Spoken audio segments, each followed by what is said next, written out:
Hello, everyone. It's Art Russell here at Think Twice on YouTube and thinktwice.me at wordpress.com. In this video, I'm going to share some information about non-duality, which means not two, that I hope will help lead you to your own direct investigation into your true nature beyond name and form. When we find that which we are, we experience a greater degree of comfort and ease in our apparent life. And nothing else can give that. This knowing is indeed the key to a more joyous life. And that's why I'm so passionate about pointing you to your own direct recognition of it. Have you ever seen someone, or perhaps experienced it yourself, being in a canoe or a kayak and paddling against a river or a stream, maybe for a few seconds, a minute, maybe longer? Maybe you really had to work at getting up that stream. It can be very tiring, I would suggest. I've done a little of it, but not a lot. Now, that's what it's basically like when we're assuming ourselves to be the person, 100%. It may go smooth for a while, but then there'll be other times when we feel like, man, we're really rowing against that current. Why does life seem so challenging?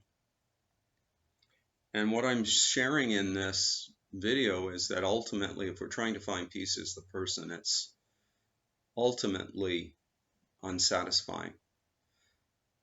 It's basically trying to exchange a concept of ourselves for a different concept. Now, this is something that, let's say, parents know quite naturally. A couple finds each other romantically, let's say they get married, and then they assume the roles of parents. That's so strong an identity for some of them. And then ultimately the children fly the coop, and the man and wife are left trying to define themselves by some other way. And even the word define is like, who will we be now? Who are we? But they're usually trying to be the person. Now, for some people, this ends in tragic, well, it's not really tragic, but challenging learning situations. We've heard of someone seeking pleasure in another partner, or the sports car is the middle-aged man getting a sports car, and people sometimes laugh at that. It's really not laughable if we're looking more deeply at that and thinking, well, that person, that being is seeking happiness. Could be a woman who's bought the sports car. I'm not trying to stereotype either.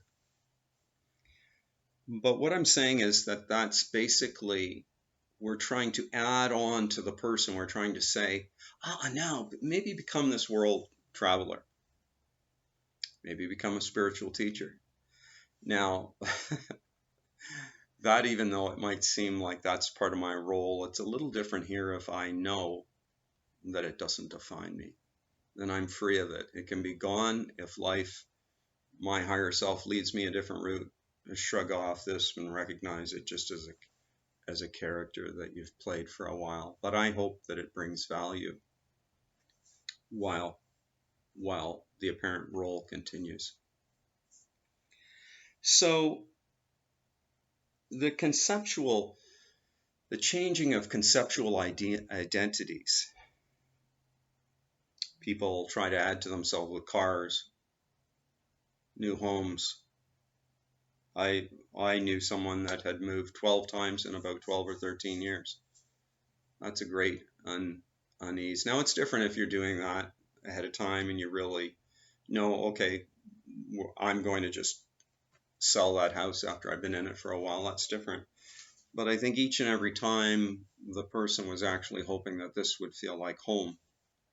And what I'm saying in this video is it's never going to feel like home until we recognize that at the root, the original longing of the heart, and the heart would be not this heart, but our essence, is to know itself again knowingly.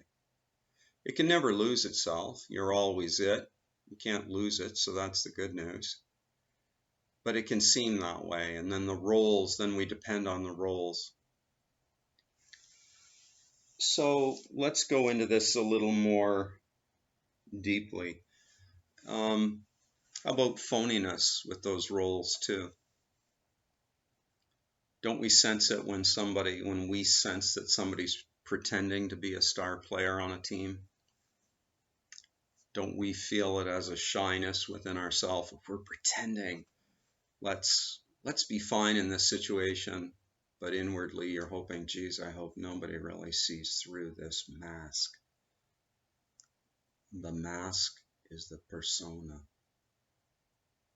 It's nothing more than accumulated thoughts about how well you're wearing the suit or the yellow shirt. Do you feel comfortable being you? You're going to experience a far greater degree of peace when you knowingly know what you are. Okay, let's give you something to work with, hopefully, if it resonates with you. Okay, so I'm known by a name. You and you and you and you are known by names. They're a word to represent what we are. And most people think, well, I'm the body. But the body is something you observe. You also observe thoughts, feelings, sensations, perceptions. Those all come and go. What is seeing all of that come and go? So here's my name, and I've put a dash in between to really point out, okay, so even the short form, Art, is for Arthur. Arthur is only one of 3 names that my parents gave me. Ronald Arthur Russell. Even those 3 words can't do it. Even if we added ex-paramedic on the end of those 3 words, father, ex-husband, those kind of things, those can't do it. Even if we added Canadian, that can't do it. But anyway, what I'm pointing out here, can I really be 3 letters? And what if those were in a different language, represented in different forms? Can I really be that? Of course not. So I'm hoping that will sink in with you or resonate where you go, wow, that's kind of a valid point. I really can't be a name. And for anybody who's changed their name for one reason or another, maybe you're an actor or you want to have a pseudonym for your writing, did that really change the essence of what you are? Anyway, I hope this has given you something to contemplate at a deeper level today. If you're curious, you can look into more information at my website at thinktwice.me. It's free articles there. Or perhaps my book entitled This Taste of Flesh and Bones, which is available through Amazon. Bye for now. Wishing you a wonderful day.